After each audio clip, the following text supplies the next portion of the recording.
Olá, tudo bem? Estamos começando mais um programa, A Arena do Futuro, dentro da série Apocalipse, a Resposta. Hoje eu vou falar sobre as colunas da verdade e o grande conflito. Prepare o seu coração. Antes da gente começar o tema de hoje, eu gostaria de oferecer a você o nosso curso bíblico em DVD.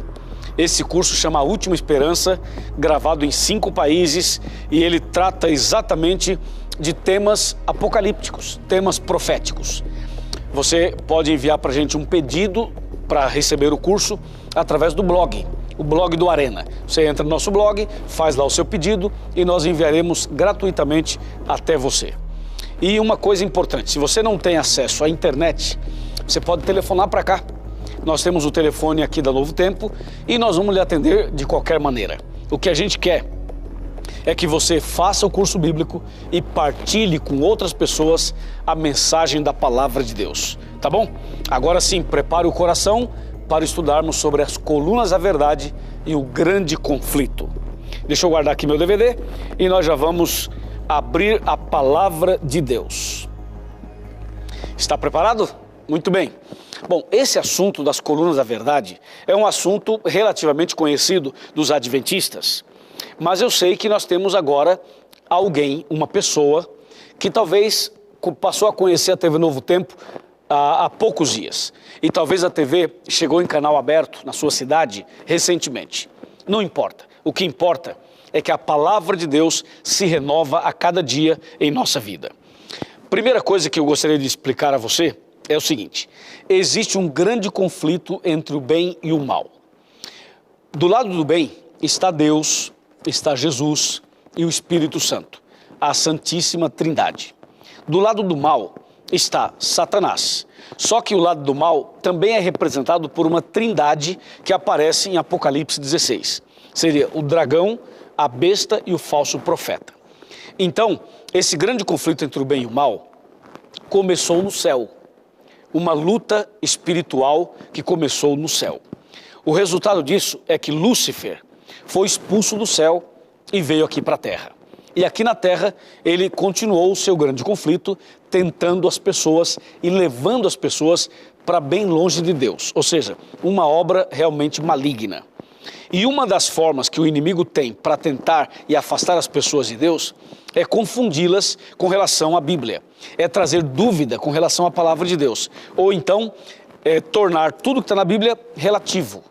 E hoje, essa visão de que tudo é relativo tornou-se uma epidemia, especialmente nas faculdades, nas universidades, entre os adolescentes, os jovens e também no meio de pessoas de certa influência, no caso, o meio artístico.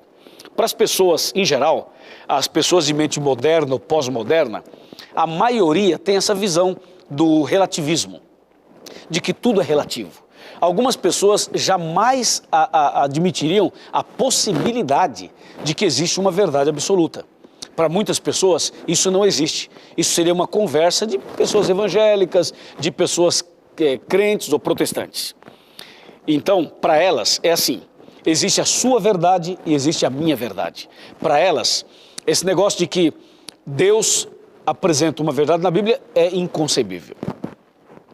Mas eu quero que você saiba que nós cristãos, que também somos inteligentes, no meio cristão, que também tem faculdades, universidades, também tem doutores, tem pessoas que fizeram pós-doutorado, nós temos PhDs, nós temos uma estrutura em todo o mundo de pessoas cristãs que servem a Deus, que são pessoas extremamente capazes, pessoas extremamente inteligentes. Essas pessoas são capazes de acreditarem numa verdade absoluta. E hoje eu quero mostrar a você que na Bíblia existe uma verdade absoluta. E eu vou lhe mostrar isso através de 5 colunas, 5 estruturas bíblicas que apresentam para nós toda a verdade, que seria a base para a sua crença, para a minha crença e também para as doutrinas as quais a gente prega e também a gente acredita. Vamos abrir a Bíblia comigo no Evangelho de João, no capítulo 16, verso 13. Diz assim: quando vier, porém, o Espírito da verdade, ele vos guiará a toda a verdade, porque não falará por si mesmo, mas dirá tudo o que tiver ouvido e vos anunciará as coisas que hão de vir. Esse texto é extremamente significativo. Ele mostra que existe uma verdade e a Bíblia afirma: quando vier o Espírito da verdade, ele vos guiará a toda a verdade. Duas coisas. Primeira, a Bíblia chama Espírito da verdade. Por que a palavra de Deus chega a dizer Espírito da verdade? Por que não diz assim só Espírito? É porque existe o espírito da mentira. Por isso a palavra de Deus faz questão de afirmar Espírito da verdade. Ok? Então, segundo, esse Espírito guiaria cada um de nós a toda a verdade. Lembre-se que essa palavra toda está no plural. Essa palavra toda está no coletivo. Essa palavra toda mostra um conjunto de coisas. Portanto, a verdade bíblica é formada por um conjunto de características, um conjunto de versículos que juntos formam o que João chama de toda verdade. Eu vou lhe mostrar então alguns detalhes. Primeiro já vou dizer para você quais são as colunas da verdade. Número um, a verdade é Deus. Número 2, a verdade é Jesus Cristo. Número 3, a verdade é o Espírito Santo. Número 4, a verdade é a palavra de Deus, a Bíblia. E número 5, a verdade são os 10 mandamentos. Ficou claro? Aí você já tem, de maneira resumida, as 5 colunas da verdade. Em cima dessas colunas entram e aparecem todas as doutrinas da Bíblia. Doutrina da volta de Jesus, doutrina da salvação, doutrina do santuário, doutrina da alimentação, doutrina da conduta cristã, todas as doutrinas bíblicas dependem dessas 5 colunas, que são a estrutura para que elas tenham realmente uma sustentação. Agora, onde está escrito na Bíblia que Deus é verdade? Está escrito em Jeremias capítulo 10, verso 10. Na versão João Ferreira de Almeida, atualizada, a frase usada é: tu és verdadeiramente Deus.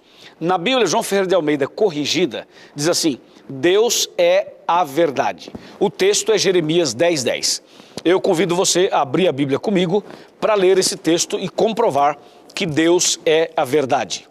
Vamos aqui, Jeremias, muito bem, capítulo 10, verso 10. Mas o Senhor é verdadeiramente Deus. Ele é o Rei, Ele é o Deus vivo e o Rei eterno.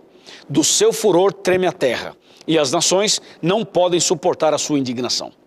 Numa outra versão, que é a corrigida, que eu te falei, diz assim: mas o Senhor Deus é a verdade. Então, de fato, Deus é a verdade, é o que diz o profeta Jeremias.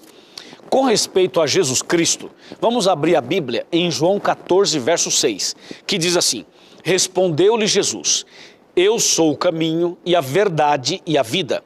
Ninguém vem ao Pai senão por mim.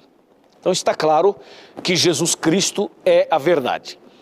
Com respeito ao Espírito Santo, nós vamos para a primeira carta de João, 1 João 5, verso 6. Atenção.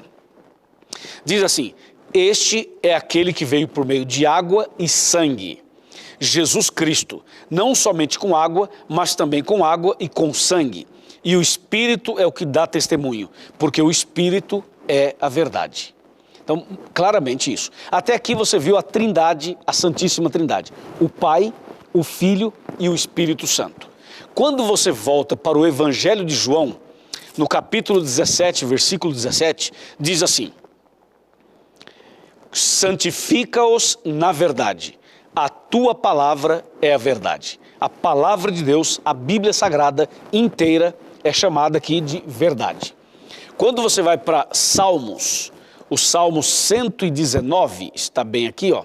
Salmo 119, está aqui, verso 151, está escrito: tu estás perto, Senhor, e todos os teus mandamentos são verdade. Quando você lê o verso 142, diz assim: a tua justiça é justiça eterna e a tua lei é a própria verdade. Muito bem. Então assim está comprovado biblicamente As 5 colunas da verdade. Vamos repetir agora, e você pode repetir aí na sua casa, você pode interagir comigo, você pode falar comigo. São 5, lembra? A primeira é Deus, Jeremias 10:10. A segunda é Jesus Cristo, João 14:6. A terceira, o Espírito Santo, 1 João 5, verso 6. A quarta, a Bíblia Sagrada, João 17:17. A quinta, os 10 mandamentos, Salmo 119, versos 151 e verso 142. Pois bem, então aí você tem o que João chama de toda a verdade, as colunas da verdade. Agora, tem uma pergunta muito interessante, agora eu já entro no grande conflito, porque o tema é as colunas da verdade e o grande conflito. Veja, no grande conflito entre o bem e o mal, a gente pensa e pergunta, qual seria ou qual é o plano de Deus para mim e para você em relação às verdades, a sua verdade? E qual seria o plano de Satanás ou a estratégia de Satanás com relação à verdade em nossa vida? Então agora você vai ver o grande conflito e as colunas da verdade. Vamos começar falando de Deus. João 8:32. Esse texto nos mostra claramente o plano de Deus para mim e para você com relação à sua verdade. Diz assim: e conhecereis a verdade, e a verdade vos libertará. Então, vamos com calma, vamos analisar isto. Conhecereis a verdade vos libertará. Então, o plano de Deus é que você conheça a verdade e seja livre. Seja liberto de toda a armadilha do inimigo e, claro, liberto do pecado. A pergunta é, como alguém poderia conhecer a verdade? Qual é a orientação da palavra de Deus? Você sabe que a gente pode conhecer uma pessoa ou alguma coisa de 2 maneiras. Apenas pela teoria ou por relacionamento. Ou seja, teoricamente ou pela prática. E o que Deus quer de nós é que nós o conheçamos das 2 maneiras. Pela leitura, pela teoria, buscando o conhecimento, e pela prática, colocando em prática o que a gente aprendeu. Por exemplo, conhecereis a verdade. Primeira parte, nós precisamos conhecer a Deus. Você precisa conhecer a Deus. E conhecer a Deus é muito mais do que ter uma informação a respeito dele. Conhecer a Deus é também ter as informações a respeito dele, mas mais do que isso, é você conviver com ele. É você ser amigo de Deus, como foi Abraão. A propósito, você é amigo de Deus? Você é amiga de Deus? Você anda com ele? Você convive com ele? Você se relaciona com ele? Sim ou não? Veja que a Bíblia é clara, conhecereis a verdade. Então, você precisa conhecer a Deus e conhecê-lo muito mais do que pela teoria e muito mais pela prática. Segundo, Jesus Cristo. Nós precisamos conhecer a Jesus Cristo dessas 2 formas, lendo e convivendo com ele. Dá para conviver com Jesus? Claro que dá. Dá para caminhar, dá para viver sendo amigo de Jesus? Sim, claro que dá. Como os 12 apóstolos. Jesus chamou os 12 e os 12 seguiam a Jesus todo o tempo. Eles eram seguidores de Jesus. Mais do que isso, eles eram amigos de Jesus. Hoje, eu quero convidar você a ser amigo de Jesus, a andar com Jesus, a desenvolver um relacionamento com Ele, a conviver, a aprender a andar lado a lado com Jesus. Se você andar com Jesus, você será transformado e será semelhante a Ele. Como diz João 11, de 28 a 30. Perdão, Mateus 11, de 28 a 30. Quando o próprio Jesus fala assim: vinde a mim, você que está cansado e oprimido, eu vos aliviarei. Aí ele fala: tomai sobre vós o meu jugo, aprendei de mim, que sou manso e humilde de coração. O que Jesus está fazendo é convidando você e eu para sermos amigos íntimos dele, para andarmos com ele todos os dias. E essa convivência, esse relacionamento vai transformar o nosso coração, o nosso caráter, para sermos mais semelhantes a Jesus. E número 3, o Espírito Santo. Você e eu precisamos conhecê-lo mais e melhor. Como é que a gente conhece, por exemplo, um alimento? Como você sabe se o alimento está bom ou não está bom? Se está salgado ou se está sem sal? Como é que você sabe se o alimento está apetitoso ou não? Você precisa preparar o alimento, Você sente o cheiro do alimento, até aí está tranquilo. Mas enquanto você não prova o alimento, enquanto você não coloca na boca o alimento, você não sabe se ele realmente está bom. Alguém pode comer e falar, está uma delícia, mas você ouviu falar. Quando você comer, quando você usar esse alimento, aí você vai saber se ele está uma delícia, se é saudável ou se não é. Pois bem, isso também se aplica ao conhecimento da verdade.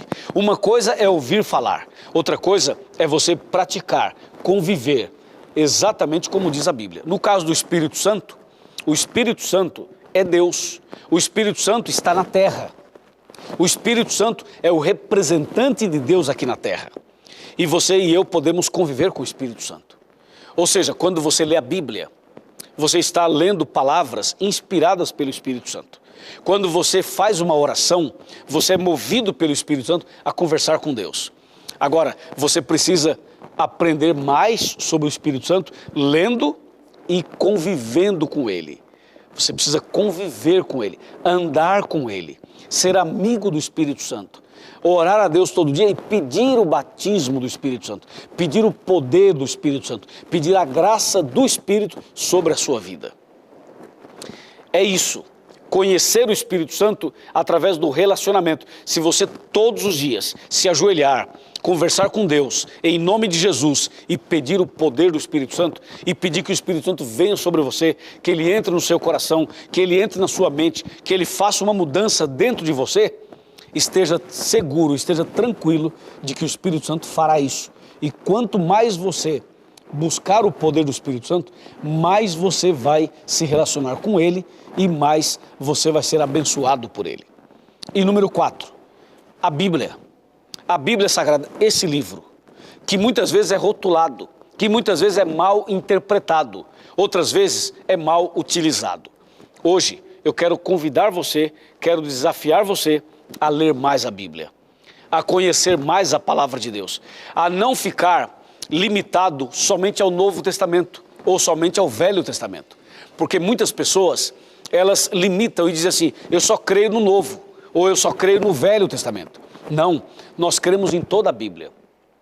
E você precisa ler a Bíblia, estudar a Bíblia, comer a Bíblia. Quando eu falo comer, você me entende.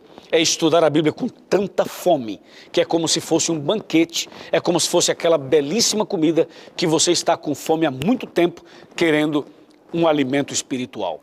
Estude a Bíblia todos os dias. Seja amigo da Bíblia. Faça desse livro o seu livro de cabeceira. Tenha a Bíblia no carro, tenha a Bíblia na bolsa, leve a Bíblia na viagem, leve a Bíblia em todo canto. E esse livro será o seu manual de sobrevivência. Amém? E finalmente os 10 mandamentos. Os 10 mandamentos não podem ser teoria, devem ser praticados, obedecidos.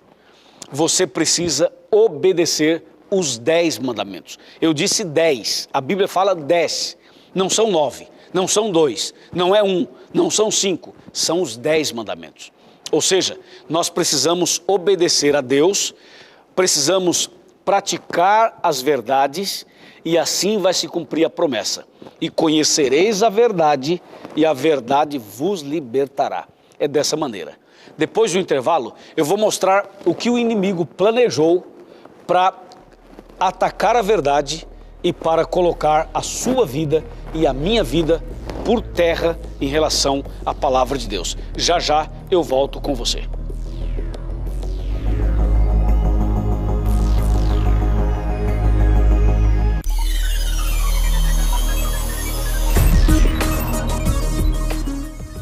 Muito bem, já voltamos com o programa Arena do Futuro e hoje falando sobre as colunas da verdade e o grande conflito. No primeiro bloco, nós tratamos até o momento em que a gente viu a vontade de Deus para conosco em relação às colunas da verdade. Agora nós vamos analisar qual seria o plano do inimigo para destruir as pessoas em relação às colunas da verdade. Eu vou mostrar 2 textos, que são 2 textos importantíssimos, que abrem os nossos olhos e nos fazem compreender o plano do inimigo. Plano número 1, Romanos 1, 25. Atenção. pois eles mudaram a verdade de Deus em mentira, adorando e servindo a criatura em lugar do Criador, o qual é bendito eternamente. Amém. Então, primeiro detalhe do plano do inimigo é mudar a verdade em mentira. Ou seja, veja que interessante, a princípio, o inimigo quer fazer mudanças. Mudanças significa assim, ele quer misturar o certo com o errado, a luz com as trevas, a verdade com a mentira. Ele quer tentar misturar os dois para confundir as pessoas. E ele quer também mudar. Esse mudar não significa mudar totalmente, mas significa mudar parcialmente. Ou seja, o inimigo, de maneira até inteligente, ele usa uma estratégia que realmente enganaria muitas, mas muitas pessoas. Por exemplo, ao invés do inimigo falar assim, não, a Bíblia não presta, não leia a Bíblia, não vale a pena. Ao invés dele falar isso, ele diria o seguinte, estude a Bíblia, mas não precisa estudar muito, entendeu? Não precisa ler muito a Bíblia, percebe? O inimigo, ao invés de falar assim, não, esse negócio de igreja está por fora, não existe. O inimigo diz assim, não, você até pode frequentar a igreja, mas não precisa frequentar muito, entendeu? Vai de vez em quando, assim, tá bom. Bom, os 10 mandamentos. O inimigo não vai dizer assim, não precisa guardar os 10 mandamentos. Ele até fala isso em alguns momentos, mas em regra geral ele fala assim, não, se você guardar 8, tá bom, guardar 7, tá bom, 9, tá bem. Agora esse negócio de ser fanático, entendeu? Tem que obedecer tudo, isso não precisa. Então, é dessa forma que o inimigo vai mudando as verdades de Deus em mentira. Ele vai, é igual marido e mulher, né? Não, você é casado, tudo bem, mas também, não, sabe, todo homem é infiel, toda mulher é infiel, não se preocupe, tem uma vez uma saída aqui, um adultério ali, uma traição acolá. Quer dizer, é aquele negócio, não precisa ser tão certinho também. Essa é a visão diabólica, essa é a visão do mal. Por isso que Romanos chama a nossa atenção e diz assim, Paulo escrevendo aos Romanos, fala assim, ó, o inimigo, ele vai mudar a verdade de Deus em mentira, vai levar a pessoa a adorar a criatura no lugar do Criador. Entendeu? Quer dizer, o inimigo não iria lutar para eliminar a adoração, ele só iria redirecionar para a pessoa adorar a criatura e não o Criador. Então você percebe que a estratégia é terrível e a arapuca está armada. Mas tem um outro aspecto da estratégia do inimigo com relação à verdade. E essa agora é mais contundente, é mais direta, é mais agressiva, é mais, assim, descarada, eu diria. Vamos abrir a Bíblia em Daniel, capítulo 8, versículo 12, que diz assim, o exército lhe foi entregue com um sacrifício diário por causa das transgressões, e deitou por terra a verdade, e o que fez prosperou. Esse verso, ele é mais direto, ele diz assim, o plano do inimigo é jogar a verdade por terra. Agora veja, quando a Bíblia diz jogar a verdade por terra, não significa necessariamente eliminar a verdade da face da terra, não é isso. Aliás, o inimigo não pode fazer isso, ele não tem poder para fazer isso. O que é que o inimigo faz? Foi o que eu falei anteriormente, ele tenta misturar o certo com o errado, a verdade com a mentira, o santo com o profano. É isso que ele tenta fazer. Aqui diz, lançou ou jogou a verdade por terra, fez isso e prosperou. Quando aconteceu isso? Isso aconteceu no passado. E de uma maneira mais acentuada, ocorreu na Idade Média. Na Idade Média, o inimigo pisou na verdade. Só que tem um detalhe. Quando a Bíblia diz, lançou a verdade por terra, fez isso e prosperou, vamos analisar, qual é a primeira verdade? Não é Deus? Ok, o inimigo pode jogar Deus por terra? Diz para mim. Não, obviamente que não. Então, se o inimigo não pode jogar Deus por terra, como entender esse texto relacionado à primeira verdade que é Deus? Ou não se refere a isso? Claro que se refere. Só que o inimigo não pode lutar contra Deus. Ele não tem poder para isso. Mas o inimigo pode desviar a adoração do homem, que seria dada a Deus, e desviar a adoração para o homem adorar outro homem, adorar um poder, adorar a criatura, adorar coisas, adorar imagens, adorar santos, adorar outra coisa qualquer. Então, quando o inimigo desvia a adoração que deveria ser dada a Deus ou prestada a Deus, o inimigo desvia para uma outra coisa, uma outra direção, ele está, sim, Senhor, jogando a verdade de Deus ou sobre Deus por terra. Existem muitas pessoas, mas muitas pessoas, que não adoram a Deus e que acabam adorando outras coisas, outros seres, outras pessoas, astros, animais e por aí vai. Você vai para a Índia, aqui no Brasil mesmo, você vai para a América do Sul, você vê de tudo. Vários tipos de pessoas adorando coisas diferentes, objetos diferentes, pessoas diferentes. E tudo isso mostra e comprova o que a profecia já dizia. Lançou a verdade por terra, fez isso e prosperou. O inimigo lutaria contra a verdade sobre Jesus. Por exemplo, a Bíblia fala que não há salvação em nenhum outro debaixo do céu, a não ser por Jesus Cristo. O próprio Jesus disse, eu sou o caminho, a verdade e a vida, ninguém vem ao Pai senão por mim.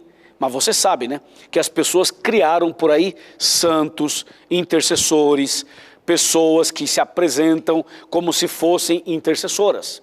E dessa maneira, o inimigo ataca a segunda verdade. E ele vai atacando a terceira, a quarta e a quinta. Falando exatamente da quinta coluna, que seriam os 10 mandamentos, o inimigo tem feito isso. Ele tem misturado verdade com mentira. E hoje, se você perguntar para qualquer pessoa, você concorda com os 10 mandamentos? Todos vão dizer, sim, concordo, claro, está na Bíblia e tal. Aí você fala assim, então me fala aí os 10 mandamentos. Quais são? Vai, me fala os 10. Aí você vai perceber o seguinte, as pessoas não sabem. Ora, se as pessoas nem sequer sabem quais são os 10 mandamentos, como que elas podem concordar com os 10 mandamentos e obedecer? A pessoa pode até, na sua mente, dizer assim, não, os 10 mandamentos estão corretos. E de fato estão. Mas como essa pessoa desconhece os 10 mandamentos, como que ela vai praticar, vai obedecer os mandamentos? É impossível. Então, você percebeu a jogada do inimigo? A jogada é criar um monte de gente que tem aparência de cristão, mas que não é cristão. Um monte de pessoas com aparência cristã, mas não vive como cristãs. E aí está a grande jogada do adversário, a grande jogada do inimigo. É misturar a verdade com a mentira, jogando por terra, ou seja, mudando a verdade de Deus em mentira, como diz Romanos e como diz Daniel. Assim, nós precisamos prestar mais atenção no que está escrito na palavra de Deus. E precisamos ser fiéis, sinceros, honestos, tomar uma decisão clara, verdadeira, uma decisão inegociável. Ou a gente é fiel, ou a gente não é fiel. Ou nós seguimos a Deus, ou nós não seguimos a Deus. Ou a gente vai para o céu, ou vai para o inferno. Ou nós somos verdadeiros, ou somos falsos. Não há uma terceira opção. Concorda comigo? A palavra de Deus é clara nesse sentido também. Então, meu amigo e minha amiga, você viu as colunas da verdade dentro do grande conflito. De um lado, Deus deseja que você conheça a verdade e seja livre por ela. Do outro lado, o inimigo deseja que você continue sendo escravo e que você viva uma vida de aparência, eu diria de hipocrisia, que aparentemente é uma coisa e na realidade é outra. Aparentemente é verdadeiro e na essência é falso. Bom, então vem uma pergunta que a gente precisa fazer para uma reflexão. Será que uma pessoa que conhece a verdade pode não ser liberta? Sim, é possível. É possível e eu vou mostrar para você aqui em João 8,44, que é um dos textos mais contundentes e fortes do Novo Testamento. João 8,44 diz assim: vós sois do diabo, que é vosso pai, e quereis satisfazer-lhe os desejos. Ele foi homicida desde o princípio, e jamais se firmou na verdade, porque nele não há verdade. Quando ele profere mentira, fala do que lhe é próprio, porque é mentiroso e pai da mentira. Esse texto diz assim, que o diabo jamais se firmou na verdade. Ora, se a Bíblia diz que ele não se firmou na verdade, nos dá a entender que o inimigo conheceu e conhece a verdade. Por isso que a Bíblia fala, ele não se firmou na verdade. Ora, para alguém não se firmar na verdade, a pessoa tem que ter o conhecimento dela e decidir não ser obediente. Então, o inimigo, ele conheceu e ele conhece a verdade. Ou seja, ele conhece Deus, conhece Jesus, conhece o Espírito Santo, conhece a Bíblia e conhece os 10 mandamentos. Só que ele não se firmou na verdade. E aí que está o problema. E por isso o inimigo quer criar uma geração igual a ele. Uma geração igual a ele. Mas veja que coisa, rapaz. Como? É isso que ele quer fazer. Que geração? Ele quer criar uma geração assim, que até que conheça as verdades, mas que não tenha compromisso com a mesma. O inimigo deseja um grupo de pessoas que aparentemente são boas, aparentemente são cristãs, aparentemente são seguidoras de Deus, que creem em Deus, que falam em Deus, ok, mas que não pratiquem, que não obedeçam, que não sejam fiéis, que não sejam tão praticantes do que diz a Bíblia. Quer dizer, isso é pior, gente. A pior coisa que existe é justamente essa. É justamente essa, é a pessoa ter aparência de cordeiro e viver como dragão, é ter aparência de cristão e não ser cristão, é ter aparência de verdadeiro e ser falso. Deus, atenção, Deus quer que você e eu sejamos fiéis, verdadeiros ao que diz a Bíblia. O inimigo quer criar uma geração como ele, o espelho dele, os seguidores dele, que é o que está aqui em João 8,44. Jamais se firmou na verdade. E aqui entre nós dois, presta atenção. Está assim ó, de gente que se diz cristã ou cristãs e não são de verdade. Aliás, é por esse motivo que tem muita gente sincera, tem muita gente honesta, gente fiel, gente de bem, que não quer frequentar nenhuma igreja. Tem muita gente de bom coração, homens e mulheres de Deus, que decidiram não frequentar nenhuma igreja. Sabe por quê? Porque eles percebem que as pessoas falam uma coisa e vivem outra. Eles sabem que as pessoas têm aparência de cristãs, mas não são cristãs. Então, tem gente que diz assim, quer saber? Se for para viver desse jeito, eu prefiro ficar na minha casa. E talvez eu esteja falando para uma pessoa assim. Eu esteja pregando para um homem, para uma mulher, exatamente dentro desse contexto. Você que se cansou, você que desanimou de tanto buscar igreja, frequentar igreja e tentar encontrar pessoas fiéis e não encontrando, decidiu ficar em casa. Com você, eu quero falar ainda hoje. Eu tenho uma mensagem da palavra de Deus para você. Então fique atento e preste atenção. Agora, ficou claro, né? Está claro as colunas da verdade dentro do grande conflito. Agora, temos que pensar numa outra questão, uma pergunta que nos leva ao passo seguinte do estudo de hoje. Olha a pergunta. Quais seriam as armas de Deus para levar sua verdade a todo mundo? E quais seriam as armas do inimigo para pisar na verdade? Essas duas perguntas precisam ser estudadas não só em um programa, em vários programas, e nós faremos isso. Amigo, você está no Arena do Futuro, você está estudando conosco as profecias do Apocalipse, você está estudando a série Apocalipse a Resposta, e hoje eu estou lhe mostrando as colunas da verdade dentro do grande conflito. Já eu volto para o terceiro bloco, onde nós vamos estudar um pouco mais esse importante tema. Até já!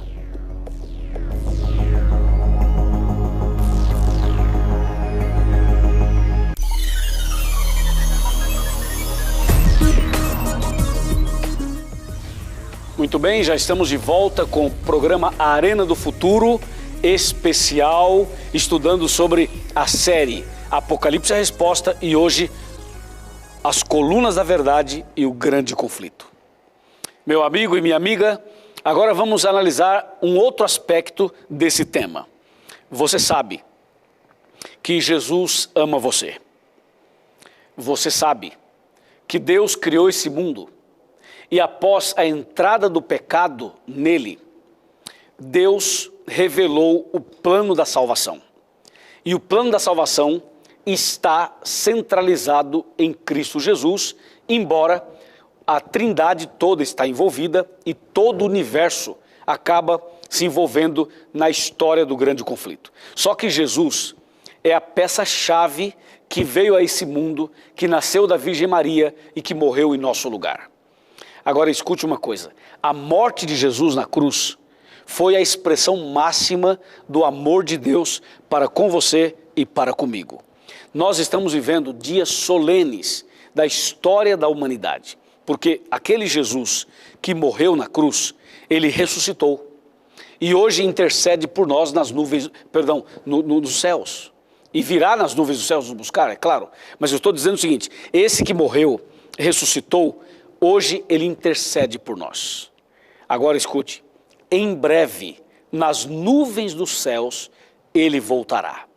E quando Jesus voltar a esta terra, ele deseja encontrar um grupo de pessoas fiéis, um grupo de pessoas que pratiquem exatamente as verdades da sua palavra. Por isso, você precisa, mais do que conhecer a verdade, você precisa praticar, obedecer a verdade. Ouça o que está escrito em São Mateus capítulo 7, versículo 21. São Mateus capítulo 7, verso 21. Diz assim: nem todo o que me diz Senhor, Senhor, entrará no reino dos céus, mas aquele que faz a vontade de meu Pai que está nos céus. Esse texto nos leva a entender e a compreender, entender e compreender o que Deus espera de cada um de nós. Primeiro, Deus não quer pessoas que apenas sirvam a Ele da boca para fora, que sejam apenas pessoas teóricas, apenas manifestem um conhecimento superficial. Por isso que o texto fala assim, nem todo que me diz Senhor, Senhor, será salvo. Para ser salvo, é preciso fazer a vontade do Pai. E a vontade do Pai, de acordo com a Bíblia, é ter uma vida de obediência. Na verdade, eu resumiria assim, em dois aspectos. A vontade do Pai é, primeiro, que você o aceite como Salvador pessoal e segundo, que você o aceite como Senhor da sua vida. São duas coisas que se complementam. Primeiro, a gente aceita Jesus como Salvador e depois como Senhor. E qual é a diferença de um para com o outro? Aceitar Jesus como Salvador significa ir a Jesus do jeito que a gente está. Significa a pessoa tomar uma decisão do jeito que ela está. E veja, do jeito que está significa a pessoa vir a Jesus sem se preocupar em se limpar antes. Porque é impossível a pessoa se limpar antes. Quando Jesus fala, vem a mim do jeito que você está, cansado, oprimido, sobrecarregado, significa o seguinte, fumando, bebendo, jogando, praticando pecados. Ou seja, do jeito que você está, você deve vir a Jesus e aceitá-lo como Salvador. Isso chama graça, isso chama misericórdia. Agora, depois que você vem a Jesus do jeito que você está, transgredindo, quebrando os princípios bíblicos, venha do jeito que está. Do jeito que você está, venha a Jesus. Aí, em seguida, Jesus fala assim, agora vai e não peques mais. Ou seja, é através de Jesus, é pelo poder do nome de Jesus, é pelo poder da verdade de Jesus, que você vai ser transformado, limpo, lavado, remido. Você vem a Jesus do jeito que você está. E depois você vai viver uma vida nova, porque você vai aceitá-lo como o Senhor da sua vida. Como o Senhor da sua vida significa obedecer aos mandamentos de Deus. Significa andar com Deus, significa andar com Jesus, significa andar com o Espírito Santo, significa ler a Bíblia todos os dias, significa obedecer os 10 mandamentos. Ou seja, aceitar Jesus como Senhor significa viver de acordo com as 5 colunas da verdade. Isso é aceitar Jesus como Senhor, entendeu? Como Salvador, você vem do jeito que está, mas como Senhor, você precisa andar, conviver, obedecer aos princípios de Deus. É isso que Deus deseja para a sua vida e para a minha vida. E quando nós tomamos uma decisão dessa natureza, o inimigo será derrotado. O inimigo será vencido. O inimigo não terá poder sobre aquele que decide aceitar Jesus como Salvador e como Senhor. E o que vai acontecer na sua vida ao fazer isso é o que está escrito na segunda carta de Paulo aos Coríntios. Segunda carta de Paulo aos Coríntios, capítulo 5. Aqui está, capítulo 5, verso 17. Ouça. E assim, se alguém está em Cristo, é nova criatura. As coisas antigas já passaram, eis que se fizeram novas. Entendeu? É aqui que a gente quer chegar. Você e eu sermos novas pessoas, novas criaturas, novos seres humanos, ter um novo coração, ter uma nova mente, ter uma nova paixão, que é a paixão por Cristo, ser uma pessoa transformada. Quem está em Cristo é uma nova criatura. E lembre-se, estar em Cristo é aceitá-lo como Salvador e como Senhor. Essa foi a experiência de Paulo, porque Paulo não era um seguidor de Jesus. Paulo não era uma pessoa fiel aos princípios de Deus, até porque ele mesmo era um perseguidor da igreja, era um perseguidor de Cristo. Mas Paulo, um dia teve um encontro com Jesus no caminho de Damasco. Foi quando ele caiu em terra, foi quando ele ficou cego por 3 dias e 3 noites. Foi quando Jesus apareceu para ele e falou assim: Saulo, Saulo, por que me persegues? E foi a partir desse dia em que Saulo teve um encontro com Jesus, aceitou Jesus como Salvador e como Senhor da sua vida. E a partir desse dia, Saulo foi transformado, passou a ser chamado e conhecido de Paulo, ou pelo nome de Paulo, e esse grande servo de Deus passou a ser o maior evangelista, o maior líder do cristianismo no Novo Testamento. Foi conhecido também como pregador dos gentios. E esse homem era um perseguidor da igreja, ou seja, era um homem que eu poderia colocar como um rebelde, um transgressor, um desobediente, alguém que vivia no engano do inimigo, até que conheceu o Senhor Jesus. É isso que Deus quer fazer com você e comigo. Ele quer nos transformar para sermos seguidores, praticantes, obedientes aos princípios da palavra de Deus. Amém? Então, meu amigo, prepare o seu coração para uma decisão verdadeira. Prepare o seu coração para essa atitude de fé. Ou seja, conhecer as colunas da verdade e praticar as colunas da verdade. Conhecer a verdade e ser obediente a esta verdade. É isso que Deus quer de você. Está disposto a fazer isso? Deseja fazer isso? Meu amigo e minha amiga, Jesus está chamando você. Chegou a hora de você tomar uma decisão. Chegou a hora de você levantar dessa cama, desse sofá, dessa cadeira.